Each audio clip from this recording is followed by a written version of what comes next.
Hello my dear aspirants, welcome करते हैं आपके एडिटोरियल एंड ओपिनियन के सेशन में। I hope all of you are doing great and as you know very well my dear aspirants का हमारा evaluation session already चल रहा है। आप इसकी डिटेल्स जो है वो स्क्रीन पर देख सकते हैं, लेकिन इसके अंदर कुछ इंपॉर्टेंट चीज़ें हैं जो मैं आपको क्लियर करना चाहता हूँ। सबसे पहले हम उन एस्पिरेंट्स की बात करते हैं जो इंग्लिश ऐसे के ऊपर काम करने से पहले अपनी बेसिक इंग्लिश लैंग्वेज को ठीक करना चाहते हैं, उसके ऊपर काम करना चाहते हैं। देखिए, उनके लिए जो हमारे पास स्ट्रैटेजीज हैं कि उनको डेली बेसिस के ऊपर मल्टीपल असाइनमेंट्स दी जाएंगी और मल्टीपल रिसोर्सेज से उनको असाइनमेंट्स लिखने का भी जो है वो मेथड बताया जाएगा और साथ साथ जो है रीडिंग मटेरियल भी प्रोवाइड किया जाएगा। इसके अंदर सबसे इंपॉर्टेंट चीज़ पता है क्या है? आपकी एवेल्युएशन है और वो भी आपकी डेली बेसिस के ऊपर आपको फीडबैक दिया जाएगा। कौन कौन सी आपके मिस्टेक्स हैं, कहाँ कहाँ पर आप लैग कर रहे हैं, कौन कौन से आपके वीक एरियाज हैं। और इसके साथ साथ आपके लेक्चर्स भी होंगे और आपकी क्लासेस भी होंगी और इसके साथ साथ जो है आपको इंग्लिश ऐसे का स्ट्रक्चर भी पढ़ाया जाएगा। अब बात करते हैं दूसरे एस्पिरेंट्स की जो यहाँ पर फर्स्ट अटेम्प्ट वाले हैं, सेकंड अटेम्प्ट वाले हैं या थर्ड अटेम्प्ट वाले हैं, जो सिर्फ इंग्लिश ऐसे के ऊपर काम करना चाहते हैं। आप यूं कह लीजिए कि यहाँ पर इंग्लिश ऐसे के ऊपर ग्रिप हासिल करना चाहते हैं। तो उनके लिए हमारे पास क्या स्ट्रैटेजीज हैं, जैसा कि आप स्क्रीन पर डिटेल्स जो है वो देख सकते हैं। देखिए, 50+ टॉपिक्स को यहाँ पर हम कवर करवा रहे हैं थीम वाइज, और इसके अंदर सबसे इंपॉर्टेंट चीज़ डेली बेसिस के ऊपर आपको एक टॉपिक दिया जाएगा और आपने एक फुल फ्लज्ड ऐसे लिखना है। इसके साथ साथ आपके मॉक टेस्ट सीरीज भी होंगी और इम्पोर्टेंट चीज़ जो मैंने अभी पहले भी बताई है वो है आपकी एवेल्युएशन, और डेली बेसिस के ऊपर जो है आपको एवेल्युएशन मिलेगी फुल फ्लज ऐसे की। आपको फीडबैक भी दिया जाएगा, आपकी मिस्टेक्स के बारे में भी बताया जाएगा, आपके कौन कौन से वीक एरियाज हैं, ये सारी चीज़ें आपको क्लियर की जाएंगी 1-on-1 ऑनलाइन मीटिंग के अंदर। और आपकी साथ साथ क्लासेस भी होंगी और लेक्चर्स भी आपको दिए जाएंगे जहां जहां पर आप लैग कर रहे होंगे। तो आई होप आपने इस चीज़ को यहां पर अंडरस्टैंड किया होगा। देखिए एस्पिरेंट्स, ये एवेल्युएशन सेशन बहुत इंपॉर्टेंट है। आप एक बार ज्वाइन करें देन ही आपको पता चलेगा कि बेसिकली काम होता कैसे है और काम करवाया कैसे जाता है। तो अब हम चलते हैं अपने इंपॉर्टेंट टॉपिक्स की तरफ, लेकिन इंपॉर्टेंट टॉपिक से पहले हमारे पास एक लिटरेरी और फिलोसफिकल स्टेटमेंट होती है जो हमारे सीएसएस और पीएमएस के ऐसे के पेपर के पॉइंट ऑफ व्यू से काफ़ी इंपॉर्टेंट रहती है, जो हम डेली बेसिस के ऊपर डिकोड करते हैं। आज जो हमारे पास स्टेटमेंट है बेसिकली ये हमारे पास है यहाँ पर एडवर्ड डी बोनो की। ये यहाँ पर क्या कहते हैं, देखें, Unhappiness is best defined as the difference between our talents and our expectations। बहुत ही इंटरेस्टिंग ये स्टेटमेंट है। बेसिकली बात ये की जा रही है जो यहाँ पर आप जिंदगी के अंदर मायूसी का सामना करते हैं, और वो मायूसी पता है कब होती है? जब यहाँ पर आप अपनी एक्सपेक्टेशंस को बहुत ज़्यादा हाई लेवल पर रखते हैं, जबकि आपका जो टैलेंट है वो बहुत ज़्यादा लिमिटेड है। आप उन तौक़ुआत को पूरा नहीं कर सकते क्योंकि आपका टैलेंट जो है वो क्या है, बिल्कुल महदूद है, कम है। इससे होता क्या है कि आपको डिसपॉइंटमेंट का सामना करना पड़ता है, मायूसी का सामना करना पड़ता है, फिर यहाँ पर नाखुशी भी होती है आपको। अब बात करते हैं हमारे एस्पिरेंट्स की जो सिविल सर्विस एग्जाम्स की प्रेपरेशन कर रहे हैं। देखिए, सिविल सर्विस एग्जाम्स की प्रेपरेशन स्टार्ट करने से पहले अब जो भी यहां पर जो है यूनिवर्सिटी से ग्रेजुएट होकर बाहर निकल रहा है ना, उसको और तो कुछ नहीं करने को मिल रहा है, बस ये है कि चलें सीएसएस ही कर लेते हैं, पीएमएस ही कर लेते हैं, जो कि सबसे बड़ा ब्लंडर अपनी जिंदगी के अंदर मारते हैं। देखें, सिविल सर्विस एग्जाम्स की प्रेपरेशन स्टार्ट करने से पहले खुद की एवेल्युएशन करें, खुद को जो है यहाँ पर एग्जामिन करें, खुद का टैलेंट चेक करें कि क्या मैं ये एग्जाम क्रैक कर सकता हूँ। ठीक है, आप वर्क हार्ड को एक साइड पर रखें, डेडिकेशन को एक साइड पर रखें, पैशन को एक साइड पर रखें, रियलिटी चेक के साथ आपने खुद की एवेल्युएशन करनी है कि क्या मैं सिविल सर्विस एग्जाम्स की प्रेपरेशन करने के लिए रेडी हूं क्या मैं उसके लिए तैयार हूं? जो आप अपने यहां पर कह लें कि हाई लेवल के ऊपर एक्सपेक्टेशंस को रखते हैं कि मैं यहां पर सीएसपी बन जाऊंगा, पीएसपी ग्रुप में यहां पर ज्वाइन कर लूंगा, डीएमजी ग्रुप में चला जाऊंगा, लेकिन अगर आपके पास जो है वो कह लें कि टैलेंट जो है वो कह लें कि लिमिटेड है या महदूद है, तो फिर आप अपनी जो एक्सपेक्टेशन जो बांध कर बैठे हुए हैं उनको आप जो है यहां पर अचीव नहीं कर सकते। तो सबसे इंपॉर्टेंट पता है क्या चीज है? प्रैक्टिकल चॉइस के साथ डियर एस्पिरेंट्स एक बार बैठकर सोचें कि मैं इस सर्विस एग्जाम को क्रैक कर सकता हूं, मेरे अंदर वो टैलेंट है, मेरे अंदर वो एबिलिटी है, क्या मैं कर सकता हूं? देखिए, मैंने एक चीज पहले ही कह दी है कि हार्डवर्क को अपना साइड पर रखें, एफर्ट्स को साइड पर रखें, स्ट्रगल्स को साइड पर रखें, ठीक है, पैशन, डेडिकेशन, सारी चीजें एक साइड पर रखकर एवेल्युएशन करें खुद की। और देन फिर जो है यहां पर अगर आप रेडी हैं और आपको लग रहा है और आपको ये उम्मीद है या आपके ऊपर खुद को जो है खुद के ऊपर जो एक कॉन्फिडेंस होता है वो है, तो देन आप इसके लिए जो है वो मेहनत करें, एफर्ट्स लगाएं, स्ट्रगल्स करें, डेडिकेशन जो है आपके अंदर होनी चाहिए, पैशन होना चाहिए आपके अंदर, प्रिजर्वेंस होनी चाहिए काम करने के लिए, और डिसिप्लिन होना बहुत ज्यादा जरूरी है। तो तब भी जो है जाकर आप अपने एक्सपेक्टेशंस को जो है यहां पर जो है फुलफिल कर सकते हैं। तो आई होप आपने इस चीज को यहां पर अंडरस्टैंड किया होगा। और अब हम चलते हैं अपने इंपॉर्टेंट टॉपिक की तरफ। देखें, आज हमारे पास काफी इंपॉर्टेंट टॉपिक है, इनको हम यहां पर डिस्कस करते हैं, जो हमारे करंट अफेयर, पाकिस्तान अफेयर और ऐसे के पेपर के पॉइंट ऑफ व्यू से काफी इंपॉर्टेंट टॉपिक्स है। सबसे पहले जो हमारे पास टॉपिक रहेगा ये बहुत इंपॉर्टेंट है। यहां पर जो रशिया के प्रेसिडेंट है व्लादिमीर पुतिन, उन्होंने बेसिकली पाकिस्तान के अबाउट एक स्टेटमेंट दी है।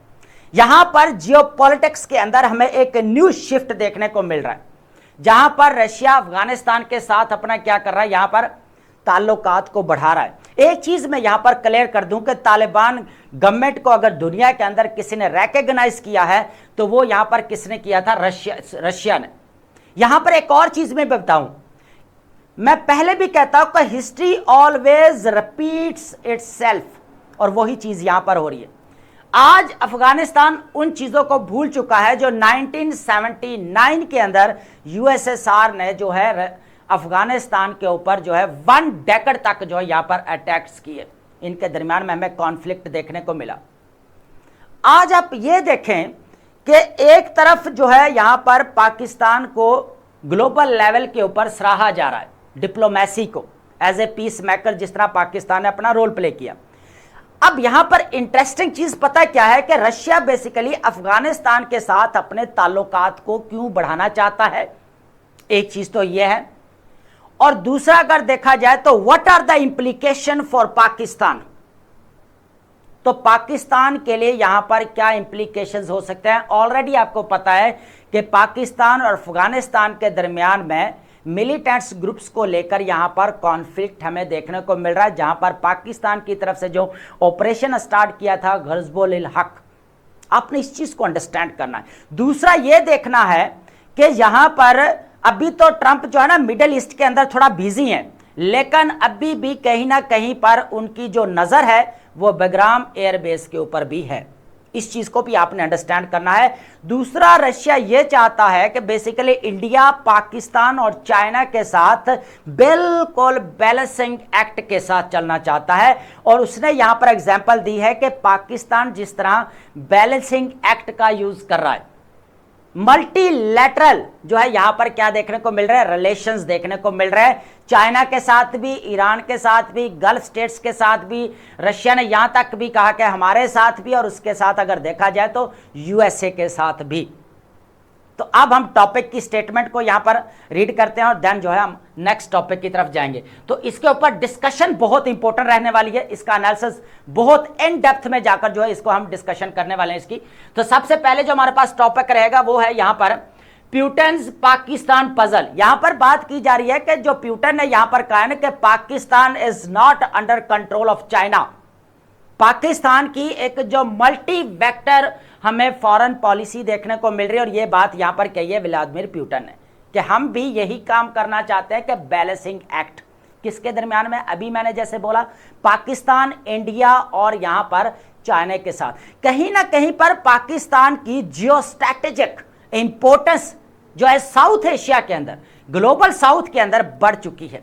क्योंकि यहां पर अगर देखा जाए, जो यहां पर आपका ग्लोबल पावर नेक्स्ट बनने जा रहा है, जो यहां पर बात करता है ग्लोबल सिक्योरिटी इनिशिएटिव की, जो बात करता है ग्लोबल गवर्नेंस इनिशिएटिव की, जो बात करता है ग्लोबल इकोनॉमिक इनिशिएटिव की, ठीक है, तो उसका जो है नेबर कंट्री है।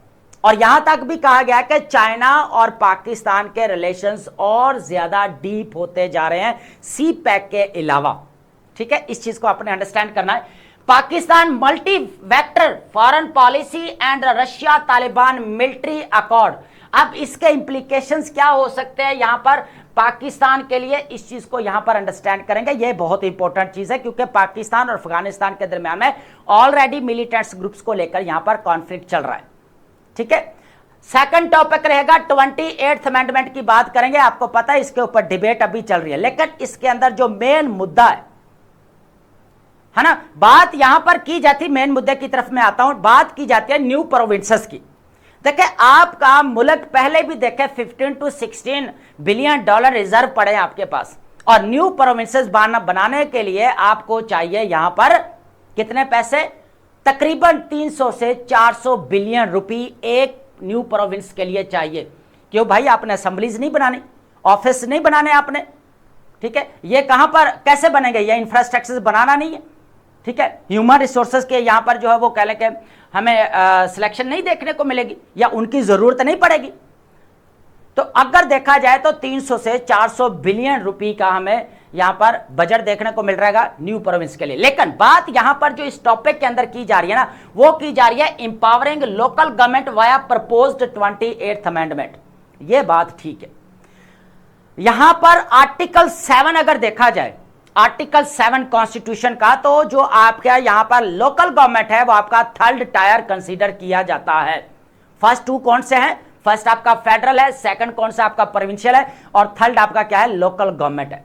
अब लोकल गवर्नमेंट आज तक जो है वो क्यों नहीं अपलिफ्ट हो सकी, हालांकि यहां पर मिलिट्री का भी रूल रहा है और सिविल गवर्नमेंट भी हमें देखने को मिली है, पार्लियामेंटरी सिस्टम भी देखने को मिला और प्रेसिडेंशियल सिस्टम भी देखने को मिला, ठीक है। लोकल गवर्नमेंट आज तक जो है वो कामयाब नहीं हो सकी। अब यहां पर कसूर किसका है, हिस्टोरिकल पूरा जो है इसका जायजा लेंगे, बहुत इंटरेस्टिंग है, इन डेप्थ जो है इसकी डिस्कशन करेंगे। लास्ट टॉपिक रहेगा एनालिसिस बजट 2026। देखें यहां पर बात की जा रही है, can Pakistan afford to delay its dams, dams की बात की जा रही है। अब देखें पाकिस्तान के इश्यूज क्या है डैम्स के रिलेटेड, जो हम देखें सबसे पहले एनर्जी क्राइसिस है, नेचुरल डिजास्टर्स का पाकिस्तान को सामना करना पड़ रहा है, इंडिया की तरफ से वाटर को एज ए वेपनाइज यूज किया जा रहा है। उसके बाद 4th नंबर पर सबसे इंपॉर्टेंट चीज है आपका एग्रीकल्चर सेक्टर डाउन जा रहा है। तो भाई डैम बनाने की जरूरत है या नहीं, आप बताओ। हाइड्रो प्रोजेक्ट्स आपके जो 2026 से लेकर 30 तक बढ़ने चाहिए, वो भी अभी क्या है यहां पर स्टैग्नेशन का शिकार है, वो भी रुके पड़े हैं, तो उनके ऊपर भी काम करना पड़ेगा। तो ये 4 चीजें बहुत इंपॉर्टेंट है, डैम्स बनाने चाहिए, और कौन कौन से यहां पर जो है वो डैम्स डिले हैं, तो पूरी डिस्कशन पूरे स्टेट्स हम यहां पर डिस्कस करने वाले हैं। उसके बाद अगर पब्लिक सेक्टर डेवलपमेंट अगर बात की जाए, programme funding crisis and its impact on Pakistan hydro power timelines and dam delays की बात जो की जा रही है, तो ये भी हमारे पास काफी इंपॉर्टेंट यहां पर जो है वो डिस्कशन रहने वाली है, ठीक है। अब ये टॉपिक्स आपने लाजमी नोट करने हैं, ठीक है। इसके अंदर जितने भी हमने स्टैट्स को ऐड करना है, फैक्ट्स एंड फिगर्स हैं, इश्यूज हैं, चैलेंजेस हैं, कॉजेज हैं, रेमेडीज हैं, पॉलिसी मेजर्स हैं, सारी चीजें इसके अंदर इंक्लूड है, आपने लाजमी ऐड करनी है अपने नोट्स के अंदर। और लास्ट में आपको पता है कि हम वोकैब लाजमी डिस्कस करते हैं, ठीक है। देखिए डॉन न्यूज़पेपर के अंदर जितने भी इंपॉर्टेंट वर्ड्स होते हैं, हम पूरी कोशिश करते हैं कि उनमें से जो इंपॉर्टेंट वर्ड्स है या न्यू यूज हो रहे हैं, कभी कभी तो हमारे वर्ड रिपीट भी हो रहे होते हैं, लेकिन उनको हम यहाँ पर डेली बेसिस के ऊपर लाजमी डिस्कस करते हैं। तो इससे आप अपनी एक पूरे क्या लेकर नोटबुक अपनी तैयार कर सकते हैं वोकैब की, ठीक है। अब बात करते हैं, सबसे पहले हमारे पास जो टॉपिक रहने वाला है, Pakistan multi vector foreign policy and Russia Taliban military accord. सबसे पहले ये देखेंगे कि जो व्लादिमीर पुतिन है पाकिस्तान को लेकर उन्होंने क्या स्टेटमेंट दी है, इस चीज को आपने यहां पर अंडरस्टैंड करना है। उन्होंने पता क्या कहा यहां पर, इसका मैं ओवरव्यू देता जाऊंगा। Putin geopolitical assessment of Pakistan, कैसे जियोपॉलिटिकल असेसमेंट की है, इस चीज को आप अंडरस्टैंड करें कि जिस तरह पाकिस्तान ने अभी ईरान और यूएसए के दरमियान में जो हमें वॉर देखने को मिली और पाकिस्तान ने as a mediator role play किया विद बैलेंसिंग एक्ट के साथ, डिप्लोमेटिक अप्रोच के साथ, ठीक है।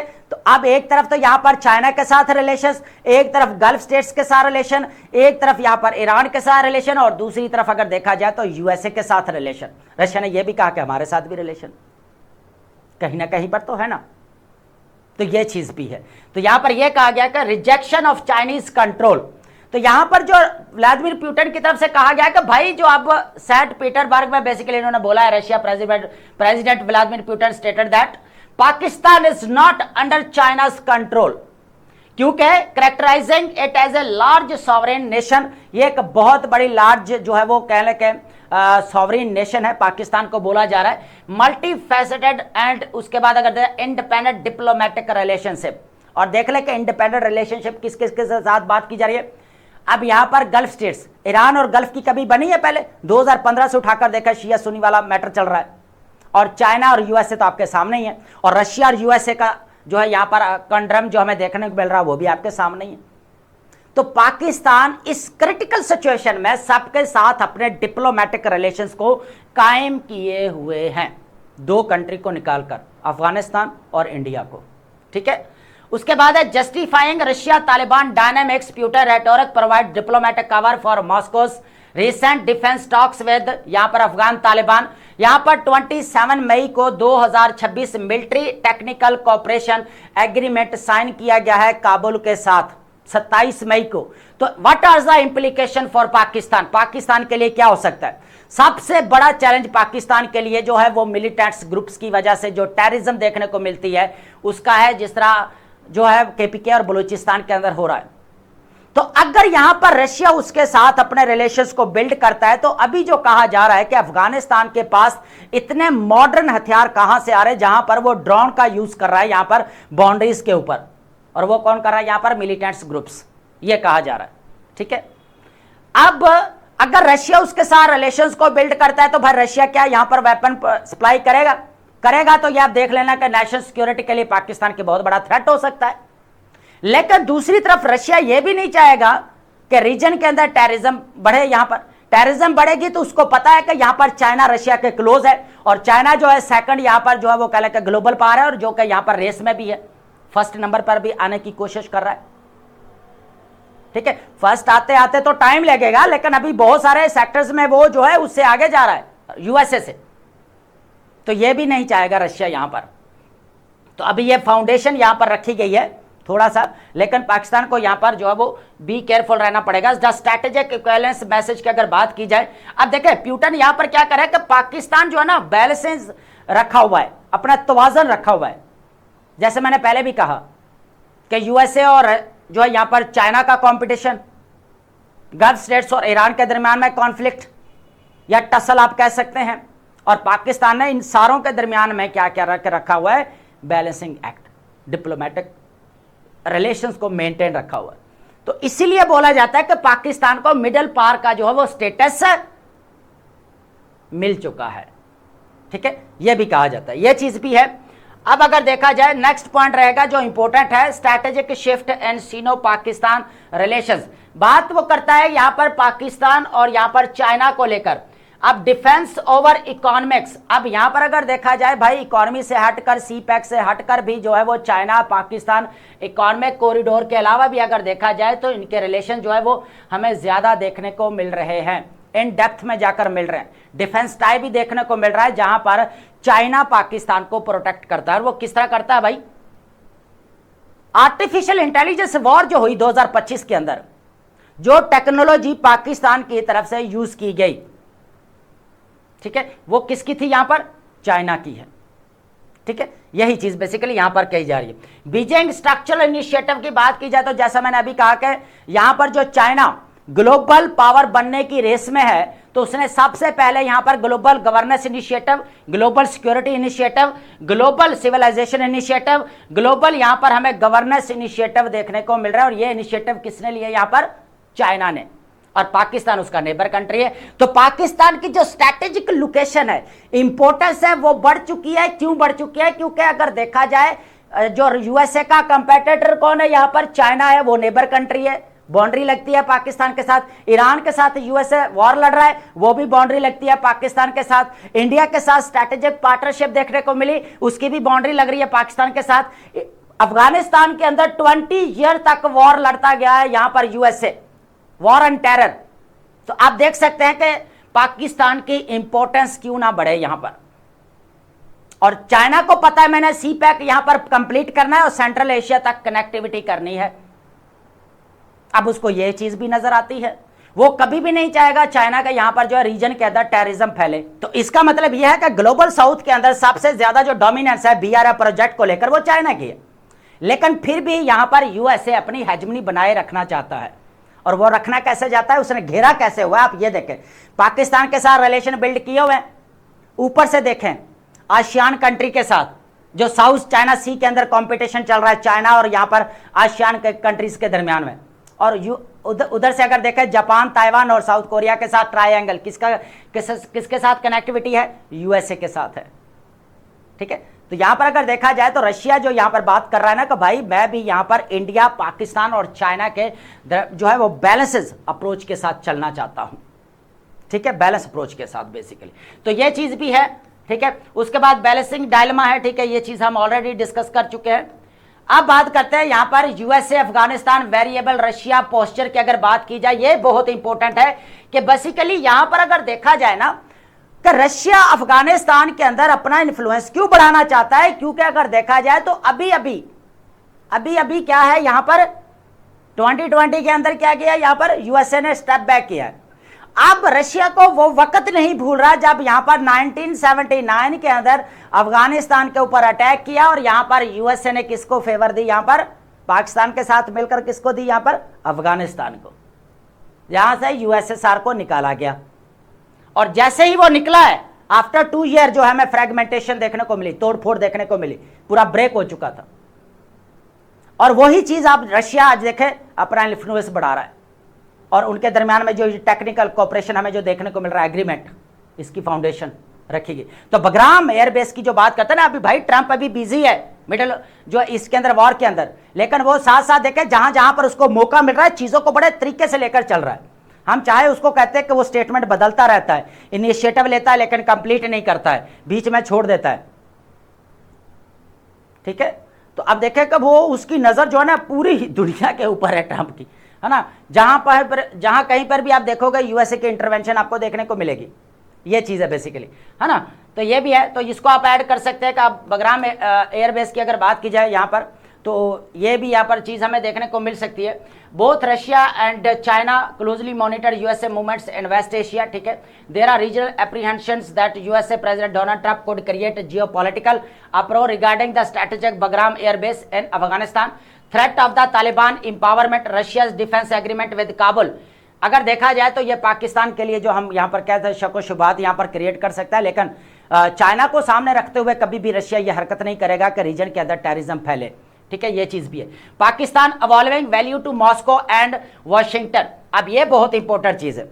अब देखें चीजों को अंडरस्टैंड करना पड़ेगा कि यहाँ पर जो अभी हमारे इंटीरियर मिनिस्टर है, वो भी आपको पता है कि यहाँ पर एससीओ के जो इंटीरियर मिनिस्टर्स की हमें यहाँ पर जो मीटिंग्स देखने को मिली, तो उसके अंदर बेसिकली यहाँ पर जो इंटीरियर मिनिस्टर्स थे रशिया के, उनके साथ सब मुलाकात भी हो, यहाँ पर जो है वो कह लें कि काफ़ी चीज़ों के ऊपर डिस्कशन भी हमें देखने को मिले। ठीक है, एक चीज़ तो यह बैक चैनल टू वाशिंगटन अगर देखा जाए तो पाकिस्तान आपको पता है कि अभी जिस तरह पाकिस्तान ने एज ए पीस मेकर या एज ए फैसिलिटेटर या as a mediator role play किया ईरान, यूएसए और इजराइल की वॉर के अंदर, तो इसके ऊपर हम ऑलरेडी डिस्कशन यार बहुत ज़्यादा कर चुके, तो आप तो बोरिंग होने लग गए। तो इस टॉपिक को हम यहाँ पर इसको थोड़ा सा स्किप करते हैं, आगे चलते हैं। इंडिया रशिया बैलेंस की बात करें तो रशिया यहाँ पर जो है has carefully courted Pakistan without jeopardising its foundational defence alliance with India, knowing this Pakistan is content playing a patient wait and see game anticipating. यहां पर जो है ना कहीं पर जो है वो कह ले कि पाकिस्तान को रिजर्व करके बैठा हुआ है रशिया, कि अगर इंडिया यहां पर अपनी फॉरेन पॉलिसी चेंज करता है, यूएसए की तरफ टिल्ट होती है, तो मैं फौरन से पाकिस्तान के साथ अपने रिलेशंस को कायम कर सकता हूं। अब जियोपॉलिटिक्स आप अंडरस्टैंड करें कि देखें, उसको पता है कि कभी भी इंडिया आपके पांव पर नहीं खड़ा होता। कैसे नहीं खड़ा होता? एकदम से यूएसए की तरफ से थोड़ा सा उसको जो है यहां पर अगर देखने को मिला, जिस तरह टैरिफ देखने को मिले, एकदम से जो है रशिया के साथ अपने ताल्लुकात को बढ़ा लिया, यूरोपियन कंट्री के साथ मदर ऑफ ऑल डील को साइन कर लिया गया। और किसकी तरफ से किया गया? यहां पर इंडिया की तरफ से। तो ये चीज जो है ना, यहां पर रशिया को लगता है कि भाई इंडिया जो है कभी भी एक जगह पर नहीं टिकता, इसलिए हो सकता है कि हमें यहां पर पाकिस्तान के साथ दोबारा रिलेशंस को बिल्ड करना पड़े। तो ये चीज भी हमें यहां पर कहीं ना कहीं पे देखने को मिल सकती है। तो यह हमारा टॉपिक था, बहुत इंपॉर्टेंट था बेसिकली, इसको आप लाजमी ऐड करेंगे। अब बात करते हैं हमारे पास जो सेकंड टॉपिक है 28th amendment, empowering local government via proposed 28th amendment. देखें, हम बात करते हैं यहां पर 18th अमेंडमेंट की बात करते हैं एंड रिसोर्स एनॉमलीज की बात करते हैं। देखें, सबसे पहले इंपॉर्टेंट चीज यह है कि जब आपकी 2010 के अंदर 18 अमेंडमेंट को पास किया गया और प्रोविंशियल ऑटोनॉमी हमें यहां पर देखने को मिली। और आज अगर देखा जाए जो एनएफसी अवार्ड है हमारा, वो अभी 7th चल रहा है। और वो कब से चल रहा है? बेसिकली 2009 या 10 से हमारा चलता रहा है। अगर कॉन्स्टिट्यूशनली देखा जाए तो इसको 5 ईयर के बाद जो है वो मॉडिफिकेशन की तरफ लेकर जाया जाता है, लेकिन अभी 11th एनएफसी अवार्ड होना चाहिए था, जो अभी 7th चल रहा है। ठीक है, अब इसके अंदर हो क्या रहा है कि आपका जो 2010 के अंदर पास किया गया, इसके अंदर 57.5% दिया जाता है, किसको? प्रोविंसेस को दिया जाता है। और 42.5% जो है वो कौन रखता है? यहां पर फेडरल रखता है। अब मसला पता है क्या आ रहा है? मसला ये आ रहा है, इश्यू ये आ रहा है कि फेडरल के पास बजट कम होता है क्योंकि डिफेंस बजट बढ़ता जा रहा है। एक चीज तो ये भी इंपॉर्टेंट है। दूसरा, आप यहां पर डेट जो यहां पर आप देते हैं, जो आप यहां पर कह लें कि जो आपका 70 to 78% आपका बजट का जो हमें देखने को मिलता है डेट, ठीक है, कर्जा, तो वो भी यहां पर फेडरल को देना पड़ता है। तो पीछे बचता क्या है? कुछ भी नहीं बचता। और प्रोविंसेस और ज्यादा लेकर बैठे हुए हैं। और प्रोविंसेस जो प्रोविंशियल ऑटोनॉमी दी गई थी, जो उनकी रिस्पॉन्सिबिलिटी थी कि आगे पावर को शिफ्ट करना है, पावर को जो है यहां पर डिवॉल्व कर, लेकर नहीं की गई। लोकल गवर्नमेंट को इंपावर करना है, नहीं किया गया। कहां करेंगे? पार्लियामेंट के अंदर दिखावे के लिए या कहने के लिए लॉज तो पास किए जा रहे हैं कि भाई लोकल गवर्नमेंट एक्ट है, लोकल गवर्नमेंट एक्ट है, लेकिन उसके ऊपर इंप्लीमेंटेशन नहीं हो पा रही। अब आपको पता है पंजाब के अंदर इलेक्शन के लिए जो है यहां पर साइन कर लिया गया, अभी तक इलेक्शन का पता नहीं है कि कब होने हैं। ठीक है, अब ये एक गवर्नमेंट इसके लिए रिस्पॉन्सिबल नहीं है। पूरी हिस्ट्री उठाकर देखें, जहां पर मिलिट्री ने क्या पर कहा कि ग्रास रूट्स लेवल के ऊपर क्या होना चाहिए, यहां पर डेमोक्रेसी जानी चाहिए। तो कभी कहीं ना कहीं पे ये भी कहा जाता है भाई ये तो वोट बैंक के लिए किया गया, तो वो भी आपकी local government fail. Ayub Khan का एरा उठाकर देख लें, जियाउल हक साहब का उठाकर देख लें, मुशर्रफ का उठाकर लेकर डेवोल्यूशन प्लान 2001 आपके सामने ही है। फेल क्यों हुआ? 2 रीजन है, सबसे बड़ी मेजर 2 रीजन है।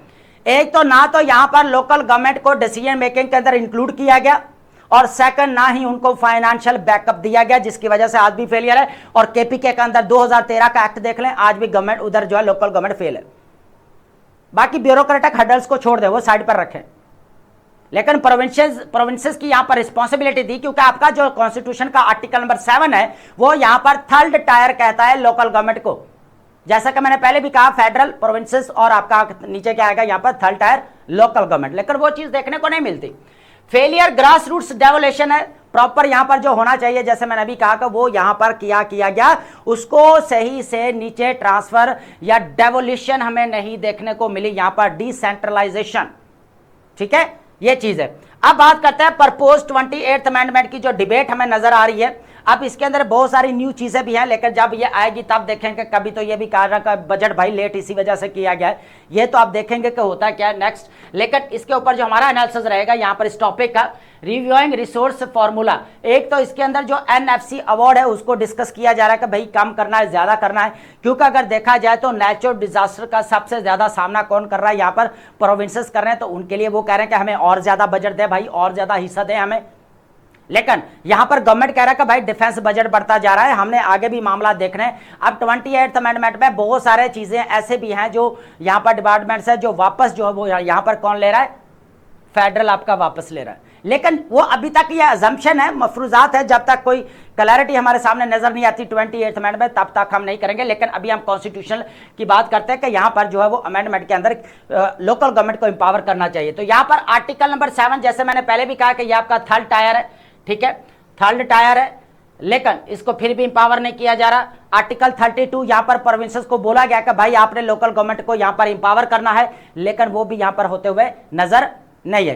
तो अब यहाँ पर बात की जा रही है strengthening article 40A for financial autonomy. बात वही है जनाब, मैंने पहले भी कहा है कि यहां पर दो चीजें दे दें आप, लोकल गवर्नमेंट आपकी एम्पावर हो गई। सबसे पहले उनको डिसीजन मेकिंग के अंदर इंक्लूड करें, सेकंड उनको फाइनेंशियल बैकअप दें। देखें आपकी यार पर्पस क्या है, लोकल गवर्नमेंट का पर्पस यह है कि जो आपकी मार्जिनलाइज्ड कम्युनिटी है, जो बैकवर्ड एरियाज है, उनको अपलिफ्ट किया जा सके, उनको एजुकेशन दी जा सके, उनके हेल्थ जो फैसिलिटीज प्रोवाइड की जा सके। और आपको पता होना चाहिए कि हेल्थ इश्यूज जो हमें देखने को मिल रहे, HIV के जो हमें यहां पर पेशेंट तौसा के अंदर देखने को मिले, तो हेल्थ का भी बहुत ज्यादा इशू बढ़ते जा रहे हैं पाकिस्तान के अंदर। ये भी एक बहुत बड़ा हमें चैलेंज देखने को मिल रहा है। उसके बाद इंफ्रास्ट्रक्चर के ऊपर काम होंगे। और भाई जितनी देर लोकल लोगों के जो इश्यूज हैं, उनके जो प्रॉब्लम्स हैं, उनको अगर आप डिसीजन मेकिंग के अंदर इंक्लूड ही नहीं करोगे तो वो कैसे यहां पर जो है वो कह लें कि आप उनको समझ पाएंगे ना, नहीं समझ पाएंगे। तो डिसीजन मेकर, फाइनेंशियल बैकअप, ये दोनों इंपॉर्टेंट चीजें, ठीक है। डायरेक्ट यहां पर फाइनेंशियल बैकअप, ये चीजें आगे। न्यूट्रलाइजिंग ब्यूरोक्रेटिक ओवररीच, भाई ये तो यहां पर पंगा है ही है इसका। Grass roots infrastructures and democratic shield की बात करें, देखें यहां पर जो कभी भी नहीं चाहेगा जो आपका एलीट कैप्चर्ड ऊपर बैठा हुआ है, भाई elite captured economy, elite captured आपकी पॉलिटिक्स, भाई वो कभी भी नहीं चाहेगा कि लोकल गवर्नमेंट को यहां पर इंपावर किया जाना चाहिए। क्योंकि देखें पॉलिटिक्स के अंदर कौन रहेगा, आपका एलीट क्लास रहेगी, वो सारा यहां पर पॉलिसी मेकिंग उनके हाथ में। तो वो अगर सारा पावर ही लोकल गवर्नमेंट को दे देगी तो खुद क्या करेगी, कैसे डील करेगी। तो ये भी चीजें हैं यहाँ पर काफी है। और उसके बाद ग्लोबल प्रेसिडेंट की अगर बात करें, देखें इटली है, जापान है, अगर यहाँ पर नीदरलैंड है, यहाँ पर अगर थोड़ा बहुत कहीं ना कहीं पर इकोनॉमिक इशू देखने को मिल भी जाते हैं, लेकिन ये है कि उनका जो स्ट्रक्चर है वो बहुत ज्यादा मजबूत है, क्योंकि लोकल गवर्नमेंट उधर एम्पावर की गई है, ठीक है। तो ये चीज भी, तो पाकिस्तान का यहाँ पर recognise that stable democracy can not flourish without empowering citizens at the grass roots level. तो डेमोक्रेसी कभी भी यहाँ पर फ्लरिश नहीं हो सकती जितनी देर तक जो ग्रास रूट्स लेवल के ऊपर सिटीजंस को एम्पावर नहीं किया जाएगा, ठीक है। तो ये बहुत इंपॉर्टेंट टॉपिक था, ये भी आप ऐड कर सकते हैं। अब बात करते हैं यहां पर पब्लिक सेक्टर डेवलपमेंट प्रोग्राम की बात करते हैं। फंडिंग क्राइसिस, डैम यहां पर डिले हो रहे हैं, और सबसे बड़े इश्यूज जो हमारे पाकिस्तान के अंदर है, सबसे पहले हमें यहां पर क्या देखने को मिल रहा है, एनर्जी क्राइसिस है। देन आपका एग्रीकल्चर सेक्टर आपका फेल हो चुका है, ठीक है। उसके बाद अगर देखा जाए तो आपके वाटर स्कार्सिटी हमें देखने को मिल रही है। थर्ड अगर देखा जाए तो इंडिया की तरफ से जो वो वाटर को एज ए वेपनाइज यूज किया जा रहा है, जैसे आपका इंडस वाटर ट्रीटी को यहां पर सस्पेंड किया गया। फोर्थ नंबर पर अगर देखा जाए सबसे इंपॉर्टेंट चीज है, जिस तरह पाकिस्तान को बार बार नेचुरल डिजास्टर्स का जो है यहां पर लॉस होता है, उसकी वजह से जिस तरह हमें फ्लड 2022 का देखने को मिला, 2025 का देखने को मिला, तो डैम का होना बहुत ज्यादा जरूरी है। अगर हम यहां पर जो है इन चारों चीजों के ऊपर क्या करना चाहते हैं, अगर कंट्रोल हासिल करना चाहते हैं या इश्यूज को खत्म करना चाहते हैं, इन चारों के, एग्रीकल्चर सेक्टर को इंपावर कर सकते हैं, एनर्जी क्राइसिस को यहां पर खत्म कर सकते हैं, इंडिया वाला जो यहां पर बार बार जो है इंडस वाटर ट्रीटी को लेकर यहां पर सस्पेंड किया गया है या इशू है, उसको भी यहां पर रिजॉल्व किया जा सकता है, और नेचुरल डिजास्टर जो फ्लड वगैरह है उनका भी पानी जो है वो यहां पर स्टोर किया जा सकता है, ठीक है। तो अब बजट देखें कितना यहां पर किया गया है, कौन कौन से प्रोजेक्ट्स डिले हैं, तो यहां पर कुछ स्टैट्स हैं, वो फैक्ट्स एंड फिगर है, वो आप लाजमी ऐड करेंगे। यहां पर अगर देखा जाए severe funding deficit and 2026 to 27 अगर देखा जाए बजट की बात करें, अंडर फंडेड बजट एलोकेशन की अगर बात की जाए तो यहां पर कहा यह जा रहा है कि 179 अगर मान देखा जाए तो 179 बिलियन रुपी जो है यहां पर किसको दिए जा रहे हैं, वाटर के लिए और एनर्जी के लिए, पब्लिक सेक्टर डेवलपमेंट प्रोग्राम्स, ठीक है, और for the water and hydro power sector के लिए, ठीक है, एनर्जी के लिए कह सकते हैं और वाटर के लिए कह सकते हैं, और दोनों आपको पता कि इंपॉर्टेंट है। अगर इनको डेवलपमेंट के साथ, अगर प्रोग्रेस के साथ अगर अटैच नहीं किया जाता तो ये जो हमें यहां पर जो इश्यूज देखने को मिल रहे हैं ये इसी तरह रहेंगे, ठीक है। एक चीज तो ये है।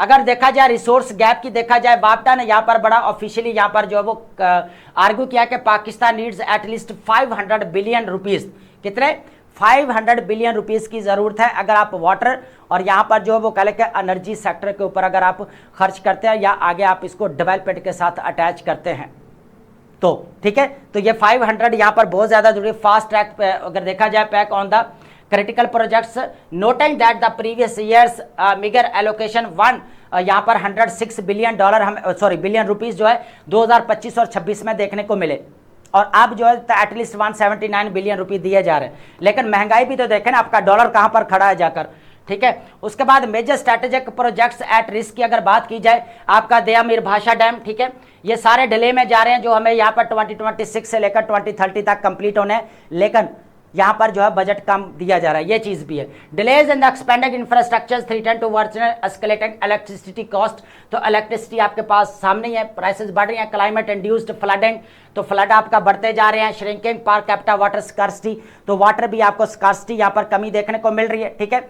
अब अगर देखा जाए की project facing phase completion delays between 2026 to अगर देखा जाए 2030 तक, ठीक है। सबसे पहले दिया मीर भाषा डैम की बात करें तो यहाँ पर कितना जनरेट कर सकता है, यहाँ पर 4,500 जो है यहाँ पर मेगावाट देखने को मिल सकता है, या 4,500 मेगावाट हमें यहाँ पर देखने को मिल सकते हैं क्लीन इलेक्ट्रिसिटी। लेकिन क्या है कि अभी भी वो पेंडिंग में पड़ा है यहाँ पर इंडस रिवर के ऊपर, ठीक है। सबसे बड़ा ये डिले है। दासू प्रोजेक्ट है आपका, हाइड्रो प्रोजेक्ट है, फिर स्टेज 1 का है, इसकी कितनी यहाँ पर देखने को मिल रही है, 2160 जो है मेगावाट देखने को मिल रहा है, लेकिन अभी जो है यहाँ पर कह लें कि वो भी डिले का शिकार है। और इसके लिए जो 1.57 बिलियन डॉलर जो है यहाँ पर वर्ल्ड बैंक की तरफ से मुआवनत हासिल है, और टारगेट है दिसंबर 2027 के अंदर पावर जनरेशन लॉन्च 2027 के अंदर, ठीक है।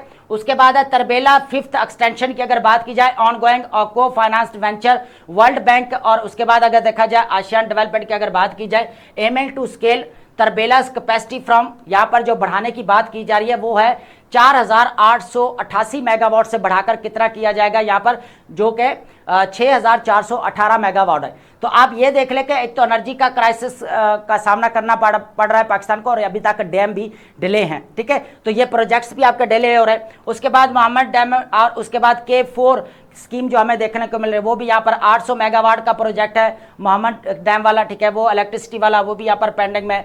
Securing municipal water supplies for Peshawar Karachi, ये भी है। और K4 स्कीम है ये हमारे पास, ये भी प्रोजेक्ट अभी डिले में जा रहा है। तो ये प्रोजेक्ट्स है जो बेसिकली यहाँ पर डिले होते हुए नजर आ रहे हैं। तो डैम का होना बहुत ज्यादा जरूरी है ताकि हाइड्रो प्रोजेक्ट्स यहां पर बनाए जा सके। देखें जिस तरह यहां पर पाकिस्तान को एनर्जी क्राइसिस का सामना करना पड़ रहा है, आपका इंडस्ट्रियल सेक्टर यहां पर बैठ चुका है, तो उसको अपलिफ्ट कैसे किया जा सकता है, इंफ्रास्ट्रक्चर्स को यहां पर जो है वो बनाना पड़ेगा, डेवलप करना पड़ेगा, ये भी एक इंपॉर्टेंट चीज है। उसके बाद है urgency of storage Chenab river. अब चनाब रिवर आपको पता है कि अपस्ट्रीम है, तो पूरा वेस्टर्न रिवर के ऊपर कंट्रोल किसका यहां पर देखने को मिल रहा है, इंडस वाटर ट्रीटी को यहां पर कह लें कि सस्पेंड कर दिया गया इंडिया की तरफ से। अभी हमने प्रीवियस लेक्चर के अंदर एक टॉपिक डिस्कस किया था कि चनाब और ब्यास के दरमियान में जो हमें टनल देखने को मिल रहा है, जो बनाया जा रहा है, एकदम से जो पानी किसके अंदर कन्वर्ट किया जाएगा, चनाब से ब्यास के अंदर। ब्यास किस में के अंदर आता है, ईस्टर्न रिवर के अंदर, इंडिया के अंदर, और वेस्टर्न हमारा चनाब के ऊपर। तो चनाब के ऊपर ऑलरेडी प्रोजेक्ट्स हमें देखने को मिल रहे हैं जो वायलेशन करते हैं यहां पर इंडस वाटर ट्रीटी की। तो यहां पर अभी से पाकिस्तान को डैम की तरफ जाना पड़ेगा, इंपॉर्टेंट चीज है। चनियोट डैम स्टॉल्ड है, चनियोट वाला पूरा जो है आपका डिले हुआ पड़ा यहां पर, ठीक है। तो यहां पर वापडा has prioritise the construction of the Chiniot dam, जो आपका 0.9 MF स्टोरेज कैपेबिलिटी और 80 आपका मेगावाट जनरेशन कैपेसिटी है on the Chenab river, warning that current 179 billion rupee budget ceiling prevent civil works from the launching. तो कैसे यहां पर इसको लॉन्च किया जा सकता है, बजट आपका 179 बिलियन रुपी है, ठीक है। तो ये जो प्रोजेक्ट्स यहां पर डिले जा रहे हैं, एटलीस्ट इनको तो कंप्लीट किया जाए यार। ये इसका खसारा भी जो है वो पाकिस्तान के ऊपर ही पड़ेगा, टैक्स देना पड़ेगा, सारा पैसा इसके ऊपर जाएगा, तो इसको कंप्लीट करना चाहिए ताकि एनर्जी कॉस्ट जो बढ़ रही है यहां पर इलेक्ट्रिसिटी की, उसको काम किया जा सके। अब बात करते हैं यहां पर नीलम झेलम जो फेलियर ब्यूरोक्रेटिक स्टैग्नेशन, 3 सालों से आपका ये प्रोजेक्ट यहां पर जो है वो बंद, शट डाउन पड़ा है यहां पर। और ये कितने मेगावाट है, 969 मेगावाट यहां पर Neelum Jhelum hydro project has been completely non operational for 3 years following catastrophic. उसके बाद टेल रेस टनल कोलैप्स, जब से यहां पर कोलैप्स किया ये tunnel due to poor contractor execution and design failure की वजह से। तो यहां पर अगर देखा जाए तो पूरा जो है यहां पर ये नीलम झेलम हाइड्रो प्रोजेक्ट है, ये आपका क्या हो चुका है, यहां पर बिल्कुल शट डाउन हो चुका है, सिर्फ टनल के कोलैप्स होने की वजह से, ठीक है। और वजह क्या थी, डिजाइन फेलियर, ठीक है, जो मटेरियल लगाया गया ठीक है। अब मैं मूवी का नाम तो नहीं लेना चाहता, फिर बोलेंगे सर हमें मूवी का क्या लेना देना, लेकिन वो कहीं ना कहीं भाई सी जी ठीक ही बताता है कि जो यहाँ पर कॉन्ट्रैक्टर या कंस्ट्रक्शन का काम होता है किस तरह जो है उसके अंदर भी हमें 2 नंबरी देखने को मिलते हैं। Accountability and inaction, former of the officials criticise the government for prioritising endless bureaucratic inquiries over active repair funding, noting that tunnel reconstruction should have run parallel to accountability process to save billions and lost grid powers. तो ये चीज़ है, आप ये लाजमी note करेंगे कि dam जो delay हो रहा है इसके सबसे पहले अगर देखा जाए पाकिस्तान एनर्जी क्राइसिस का शिकार है, एग्रीकल्चर सेक्टर आपका फेल हो रहा है, उसकी वजह से फूड इनसिक्योरिटी है, नेचुरल डिजास्टर का सामना करना पड़ रहा है, बिलियंस रुपये यहाँ पर एनुअल नुकसान हो रहा है पाकिस्तान का। इंडिया की तरफ से बार बार जो है यहाँ पर जो वो कह ले कि एज ए टूल या एज ए वेपन यूज़ किया जा रहा है इंडस वाटर ट्रीटी को। तो पाकिस्तान को अभी से यहाँ पर डैम के ऊपर काम करना पड़ेगा, ठीक है, नहीं तो ऑल्टरनेटिव लेकर आओ यहाँ पर, ये भी है। अब बात करते हैं यहाँ पर वोकैब, और वोकैब आपको पता है कि हम डेली बेसिस के ऊपर जितने भी इंपॉर्टेंट डॉन न्यूज़पेपर के वर्ड्स हैं उनको हम यहाँ पर डिस्कस करते हैं, तो आप अपनी एक नोटबुक जो है प्रिपेयर कर सकते हैं। सबसे पहले हमारे पास वर्ड क्या रहेगा यहाँ पर, स्टाइमीज। स्टाइमीज मीन्स क्या होता है, ब्लॉक्स और हिंडर्स प्रोग्रेस, बेसिकली तरक्की में रुकावट बन जाना। तो इसका सिमिलर क्या बनेगा यहाँ पर, ऑब्स्ट्रक्ट्स या हिंडर्स। ऑपोजिट क्या बनेगा, इनेबल्स या असिस्ट्स, आप इसको बोलेंगे। नेक्स्ट वर्ड हमारे पास क्या रहेगा, इनविगल। इनविगल बहुत इजी वर्ड है, basically to persuade someone to do something by deception और चार्म, किसी को धोखाधड़ी से क्या करना, राजी कर लेना, ठीक है, चकमा देकर राजी कर लेना। तो यहाँ पर एंटाइस बोल सकते हैं या इसको कॉक्स। ऑपोजिट क्या बनेगा हमारे पास, डिस्करेज और डेटर। नेक्स्ट वर्ड हमारे पास क्या रहेगा, ओवर राइडिंग। ओवर राइडिंग का मतलब होता है बेसिकली मोर इंपोर्टेंट देन एनीथिंग एल्स, सब पर हावी आ जाना या गालब आ जाना। तो डोमिनेट या सुप्रीम बोल सकते हैं, सिमिलर मीनिंग। ऑपोजिट क्या बनेगा, माइनर या सेकेंडरी, आप इसको ऐड करेंगे। आइटेंडेंट, आइटेंडेंट मीन्स क्या होता है, travelling from place to place, ठीक है, होता है क्या है कि जगह टू जगह सफर करने को बोला जाता है। तो वॉन्डरिंग, घूमने वाले को बोला जाता है, रोमिंग बोल सकते हैं। ऑपोजिट क्या बनेगा, स्टेशनरी या सेटल्ड। नेक्स्ट वर्ड हमारे पास क्या रहेगा यहाँ पर, एनॉमलीज मीन्स क्या रहेगा, इरेगुलरिटीज को बोला जाता है, बेकायदगियां, या बोल सकते हैं डेविएशन फ्रॉम नॉर्मल, तो गैर मामूली चीजों को भी बोल सकते हैं इरेगुलरिटीज या एक्सेप्शन, इसका सिमिलर मीनिंग बनेगा। ऑपोजिट क्या बनेगा, नॉर्म्स या बोल सकते हैं रेगुलरिटीज। नेक्स्ट वर्ड हमारे पास क्या रहने वाला है यहाँ पर, इम्पेडिमेंट। इम्पेडिमेंट मीन्स क्या होता है, बेसिकली रुकावट को बोला जाता है, समथिंग दैट ब्लॉक्स प्रोग्रेस, ऐसी चीज जो बेसिकली क्या करता है यहाँ पर तरक्की को रोक देती है, उसमें रुकावट का शिकार बन जाते हैं। तो यहाँ पर देखेंगे कि ऑब्स्टेकल बोल सकते हैं या हिंड्रेंस। ऑपोजिट क्या बनेगा, एड या असिस्टेंस, आप इसको बोलेंगे। नेक्स्ट वर्ड हमारे पास क्या रहेगा यहाँ पर, लैसिट्यूड, बहुत इजी वर्ड है। एक्सट्रीम टायर्डनेस और लैक ऑफ एनर्जी, बिल्कुल यहाँ पर कह लें कि यहाँ पर जिसके अंदर बिल्कुल एनर्जी नहीं होती, आप सुस्त तो कह सकते हैं, कायली को आप यहाँ पर कह सकते हैं, बिल्कुल थकावट कह सकते हैं यहाँ पर, फैटिग या एग्जॉक्शन आप बोल सकते हैं। नेक्स्ट ऑपोजिट क्या बनेगा, एनर्जी या विगर, आप इसको बोलेंगे। नेक्स्ट वर्ड हमारे पास क्या रहेगा, एप्रीहेंशन। एप्रीहेंशन मीन्स क्या होता है, बेसिकली एंग्जाइटी को बोला जाता है, फियर को बोला जाता है ना, या अंडरस्टैंडिंग, और इसका सिमिलर मीनिंग क्या बनेगा, एंग्जाइटी या फियर। ऑपोजिट क्या बनेगा, कॉन्फिडेंस या काम। सेकंड वर्ड हमारे पास क्या रहेगा यहाँ पर, सेकंड लास्ट जो हमारे पास, जोकोस। जोकोस मीन्स प्लेफुल या ह्यूमरस, मजाइया को बोला जाता है बेसिकली, ठीक है, ह्यूमरस या प्लेफुल। ऑपोजिट क्या बनेगा, सीरियस या सॉल्मन, आप बोलेंगे इसको। लास्ट वर्ड हमारे पास क्या रहेगा, सप्लेंट, बहुत इजी वर्ड है, टू रिप्लेस और टेक द प्लेस ऑफ, ठीक है, रिप्लेस कर देना या रिप्लेस हो जाना, डिस्प्लेस। ऑपोजिट क्या बनेगा, रिटेन या प्रिजर्व। तो आई होप आपने इस लेक्चर को यहाँ पर अंडरस्टैंड किया होगा, and thank you so much.